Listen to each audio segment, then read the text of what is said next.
सी student, एक और question मैंने एनसीईआरटी का लिया है, क्वेश्चन नंबर 12।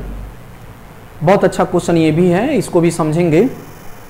देखिए कैसे लगेगा ये, और इसको मैं 3 तरीके से आपको लगा के दिखाऊंगा। ठीक है, there are 3 method to solve this question.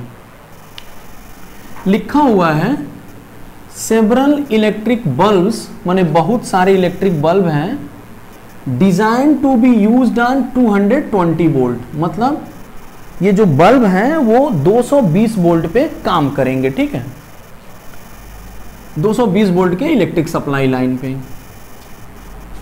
R rated 10 वाट, और उनका पावर कितना है? 10 वाट है। ठीक है, जैसे मान लो ये हम एक इलेक्ट्रिक बल्ब लेते हैं, तो ये कितने वोल्ट पे काम करेगा?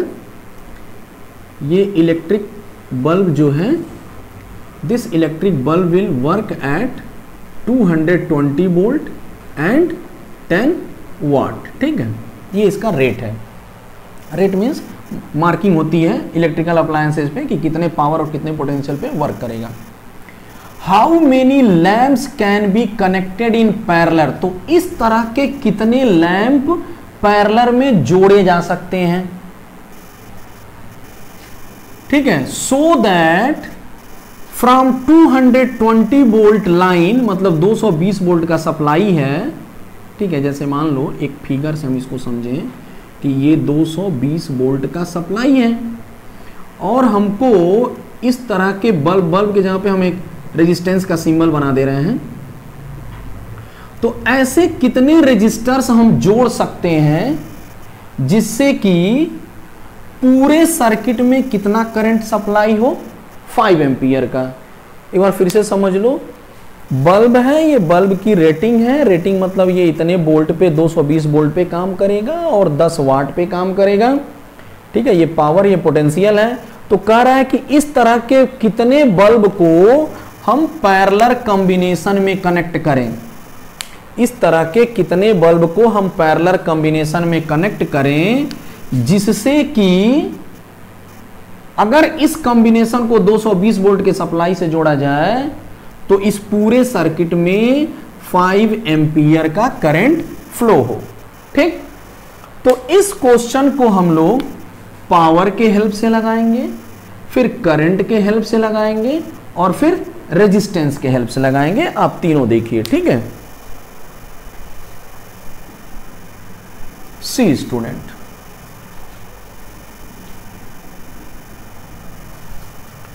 तो यहां मैं 3 लाइन ड्रा कर रहा हूं। एक में हम लोग हेल्प लेंगे रेजिस्टेंस का, दूसरे में हेल्प लेंगे करंट का। ठीक है, मतलब बेस बनाएंगे, इसमें रेजिस्टेंस बेस बनेगा, इसमें करंट बेस बनेगा और इसमें पावर बेस बनेगा। तो आओ पहले रेजिस्टेंस के अकॉर्डिंग करते हैं। ठीक, तो रेजिस्टेंस के अकॉर्डिंग करने के लिए हम एक फार्मूला यूज करेंगे जो पैरेलल कॉम्बिनेशन में यूज होता है, और इस फार्मूले को मैंने एक वीडियो मैंने एक बनाया हुआ है जिसमें हम एनसीईआरटी के कुछ और न्यूमेरिकल्स को लगाए हैं। तो उसमें हमने इस फार्मूले का डेरिवेशन समझाया है जो मैं अभी यहाँ लिखने जा रहा हूँ। तो अगर आपको नहीं जानकारी है तो उस वीडियो को आप देख लीजिए। ठीक है, तो पैरेलल कॉम्बिनेशन में आर इक्विवेलेंट का एक फार्मूला होता है R/N। आर इक्विवेलेंट माने टोटल रेजिस्टेंस, आर जो रेजिस्टेंस है वो अलग अलग रेजिस्टेंसेस का, रेजिस्टर्स का रेजिस्टेंस है, अलग अलग रेजिस्टर्स का रेजिस्टेंस है, और आर यहां इसलिए लिख दिए क्योंकि सबका रेजिस्टेंस क्या है? सेम है। ठीक, और एन जो है ये रेजिस्टर्स की संख्या है। तो जब इसके आधार पे आप क्वेश्चन लगाने जाओगे तो आपको क्या क्या चाहिए? यहां क्या क्या चाहिए? आर इक्विवेलेंट चाहिए और आर इंडिविजुअल चाहिए। ठीक है, वैल्यू किसकी फाइंड करनी है? हाउ मेनी लैम्प्स माने एन की वैल्यू फाइंड करनी है।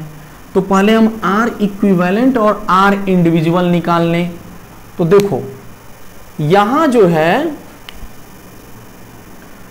टोटल पोटेंशियल क्या है? टोटल पोटेंशियल क्या है? 220 वोल्ट, और टोटल करंट क्या फ्लो हो रहा है? 5 एम्पियर। तो पहले आप ओम्स लॉ लगा के आर इक्विवेलेंट निकालिए। तो आएगा V/I और ये हो जाएगा 220/5 और इसकी वैल्यू आएगी 44 ओम। ओके स्टूडेंट, ये ओम का सिंबल है। अब R इंडिविजुअल निकालिए। इंडिविजुअल R माने एक रजिस्टर का R। तो यहां देखो, ये जो लैंप की रेटिंग दी हुई है ना, ये जो लैंप की रेटिंग दी हुई है, इससे हम इस लैंप का रेजिस्टेंस निकाल सकते हैं। कौन से फार्मूले से? P = V² से। तो R को यहां भेजो P के पास, और जहां R था वहां P आ जाएगा। अब वैल्यू पुट करो, V² मीन्स 220 × 220। ठीक है, ओके। यहां देखो, तो यहां साफ साफ लिख दें, R = हो जाएगा V²/P। तो V की वैल्यू कितनी है? 220। तो 220 × 220 P कितना है? 10। तो इससे इसको डिवाइड कर दो, और जो वैल्यू आई है इसको कैलकुलेशन करने की जरूरत नहीं है, डायरेक्ट उसको हम यहां पुट कर लेंगे फार्मूले में। तो अब आओ इस फार्मूले में, R इक्विवेलेंट पुट करो, कितना? 40। R इक्विवेलेंट 40 आया हुआ है। R इंडिविजुअल कितना आया है? R इंडिविजुअल आया है 220 × 22, और नीचे क्या होगा? N होगा। अब N को यहां ट्रांसफर करो 40 के पास, और 40 को यहां ले आओ। तो N = हो जाएगा 220 × 22/40। ठीक है, ये 40 नहीं आएगा, एक्चुअली ये 44 आएगा। ठीक है, 5 4 जा 20, 5 4 जा 20, 44 आएगा। तो यहाँ 44 रखो। अब देखो, 22 से कितने टाइम्स में कैंसिल होगा? 2 टाइम्स में कैंसिल होगा। और फिर ये इससे कितने टाइम्स से कैंसिल होगा? 110। तो टोटल बल्ब की संख्या कितनी आ गई? 110 बल्ब आ गया। अब इसी चीज को हम लोग करंट से सॉल्व करेंगे। करंट से कैसे सॉल्व करोगे? अरे अब इसका मतलब ये नहीं कि इसमें केवल रेजिस्टेंस ही यूज होगा, इसमें केवल करंट यूज होगा, इसमें केवल पावर यूज होगा। इसमें हमने ओवरऑल आधार किसको बनाया? रेजिस्टेंस को। इसमें हम ओवरऑल आधार I को बनाएंगे, इसमें ओवरऑल आधार किसको बनाएंगे? पावर को बनाएंगे। तो देखो इससे कैसे लगेगा। तो इसमें क्या करोगे, तुम पहले टोटल करंट निकालो। तो टोटल करंट जो सर्किट का है, जैसे देखो यहां मैंने निकाला ना, टोटल करंट निकाला नहीं, ये दिया हुआ है I = 5 एम्पियर। कहा है ना कि if the maximum allowable current is 5 ampere, तो I कितना हो गया? 5 एम्पियर हो गया। अब तुम निकाल लो कि एक बल्ब में कितना करंट फ्लो होगा। तो एक बल्ब में करंट निकालने के लिए तुम यहां जो ये रेटिंग है ना, इसका इस्तेमाल करो। जैसे ये पोटेंशियल दिया हुआ है एक बल्ब का 220 वोल्ट, और एक बल्ब का पावर क्या दिया है? 10 वाट।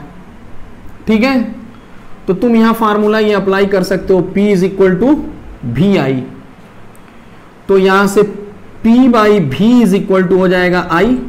वैल्यू पुट करो, तो P की वैल्यू 10 और V की वैल्यू 220, और ये I हो गया, 0 0 कट गया, 1/22 एम्पियर ये I की वैल्यू हो गई। ठीक। अब तुम जानते हो पैरेलल कॉम्बिनेशन में, जैसे अगर हम फिगर यहां एक छोटा सा देखें, जैसे यहां 2 रेजिस्टर्स है। ठीक है, तो यहां जो करंट जाता है ये यहां 2 पार्ट में बढ़ जाता है, और यही करंट फिर यहां इकट्ठे होकर फिर से आगे बढ़ता है। तो पैरेलल कॉम्बिनेशन में जो टोटल करंट होता है ना, जैसे अलग अलग रेजिस्टेंसेस का जो करंट होगा, मतलब अलग अलग रास्ते में जो करंट फ्लो होगा वो टोटल करंट के बराबर होगा। तो यहां हम क्या करेंगे, चूंकि सभी रेजिस्टेंसेस, मतलब लैंप जो एक ही तरीके का है तो सबका रेजिस्टेंस सेम होगा, तो सब में सेम करंट फ्लो होगा। तो अब यहां जब हम नंबर ऑफ बल्ब निकालेंगे, तो जो टोटल करंट है ना, टोटल करंट, उसमें हम करंट इन वन बल्ब से या लैंप से क्या कर देंगे? डिवाइड। तो टोटल करंट कितना है? 5 एम्पियर, और करंट इन वन बल्ब क्या है? 1/22। 22 ऊपर चला जाएगा, तो 5 × 22 कितना आ जाएगा? 110 बल्ब। तो ये एक दूसरा तरीका हो गया।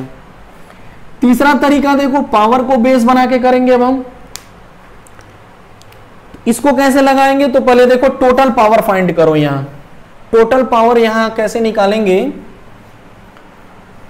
तो जैसे टोटल करंट की वैल्यू कितनी है, आई टोटल कितना है 5 एम्पियर, आई टोटल 5 एम्पियर, और टोटल पोटेंशियल क्या है, ये है 220 वोल्ट। तो पावर का फार्मूला टोटल कैसे निकालेंगे, P is equal to V into I इस्तेमाल कर लो यहां, तो ये हो जाएगा 5 इंटू 220। ठीक है, इसको सॉल्व करने की जरूरत नहीं है, ऐसे छोड़ दो। ठीक, अब एक बल्ब का पावर कितना है, power of one bulb, power of एक वन बल्ब कितना है 10 वाट, क्वेश्चन में देखो। ठीक, तो अब हम निकालेंगे नंबर ऑफ बल्ब, तो क्या करेंगे, टोटल पावर में पावर ऑफ वन बल्ब से डिवाइड कर देंगे, तो ये होगा तुम्हारा 5 इंटू 220 बाई 10, 0 से 0 कैंसिल, 5 टू जा 10 0, 5 टू जा 10, तो यहाँ भी 110 बल्ब आ गया। आप देख रहे हो आंसर हर जगह सेम है। अगर यहाँ किसी फार्मूले और में आपको प्रॉब्लम हो रही है तो मैंने इलेक्ट्रिसिटी का चैप्टर पूरा एक्सप्लेन किया है अलग अलग वीडियोज़ में, आप वो वीडियोज़ देखेंगे तो आपको ये और ज़्यादा क्लियर हो जाएगा। एक जगह हमने टोटल रेजिस्टेंस और इंडिविजुअल रेजिस्टेंस का यूज किया है, एक जगह हमने टोटल करंट और इंडिविजुअल करंट का यूज किया है, एक जगह हमने टोटल पावर और इंडिविजुअल पावर का यूज किया है। ठीक है, तो इस 3 तरीके से इस क्वेश्चन को आप सॉल्व कर सकते हैं। ओके।